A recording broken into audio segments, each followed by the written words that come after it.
Hi, Mike from Wine by the Book, and we're very privileged to be here today with Jesse Lange from Lange Estate Winery and sampling some of the great bottles and wines that they've got out currently. Tell us about what Great to be here. This is our 2023 Three Hills Cuvée Chardonnay. So 100% Dijon clones, widely regarded as the best clones here in the valley. Three different vineyard sites, Old Vine Chardonnay, some of the oldest Dijon clone Chardonnay vines in the United States. Now, how old would they be? They'd be like 24 years old now. Okay. Yeah, right, so cool. a lot of this, no, maybe longer, 30 years old probably from Durant Vineyards, yeah. Okay. So these clones were introduced here in the 1990s via Oregon State University, so go Beavers. Okay. Yeah, so they've got some vine age on them now, and yeah, showing great. The Chardonnay here is fermented in French oak barrels and concrete egg. So What percent French oak? yeah, usually about, yeah, great question. I utilize a lot of 500 liter barrels, so this is probably like 15% new French oak. Okay. But a lot of 2 and 3 year old barrels, and then the concrete vessel, it's like 600 gallons. Yeah, and so it's a nice combination of different sites and different sort of layering complexity there, and you know I like that juxtaposition of the brightness in the wine and also the rich texture that it has too. It's great on the nose. Yeah, it's it smells fabulous on this. Yeah.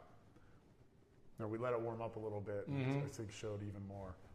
Yeah, like with the Pinot Gris we had earlier, I mean, it just really changed into richness of just marvelous. Thank you. The other thing I love about wine, right? You get it in the glass and it's going to change. It's going to change, yeah. I mean, Yeah. you know, the wines are in such a anti-oxidative environment for a long time, being in barrel or in tank, and then they go in the bottle, and then you open them, and they see oxygen again, and they start to unfurl. Yeah, I mean, a lot of it's just trying to capture the flavors that are there kind of innately from the vineyard. But, you know, I look at Willamette Valley Chardonnay as sort of having both tropical and citrus-driven flavor components. So, and I like to have both. I think complexity is a real defining characteristic of Chardonnay. So I think there's some like canned pineapple in here, some honeydew melon, and it's sort of like a lime zest component in there too, which I really like as well. You know, the wine has some rich character, but I think it's all framed by those bright natural acidities. Now, does Chardonnay normally need a little bit warmer climate in order to develop those tropical fruits? I think if you can push, if you push ripeness trajectory in Chardonnay, it will tend towards more tropical components.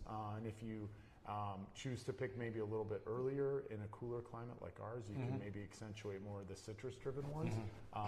So I sort of like to pick Chardonnay right in between, so it has a little bit of both. So there's a difference there, right, in your Chardonnays and everybody else's? Yeah, I think you just try to have I mean, I pick different blocks and different sites at different times, so it sort of becomes this tapestry of decision making and farming. But yeah, I like to make sure we have a lot of different colors to paint with before we put the final blend together.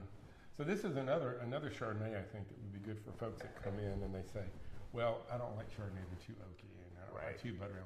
But it's, you know, that's not all Chardonnay. No. There's some Chardonnays that are, you know, unoaked, very delicious, but complex, you know, and so the tropical fruit I think adds a lot to this. Yeah, right? sure. And it just adds a whole other component that even if they, you know, they're not okay with the non-oaked, some of the really delicious Chardonnays, then, you know, this would be another option for them. So it's really good one. I always say, like, is your wine like French oak? Is it have oak? I'm like, it's responsible use of French oak. Like, and I think, you know, having a deft approach is more appropriate for our style of wines than just bludgeoning it with oak. Yeah. No, really, really nice. Thank you. Nice. Good job. Thank you. Cheers. Yeah. My wife likes this wine too. It's her glass pour at home. Oh, is it? Oh, okay. That's good.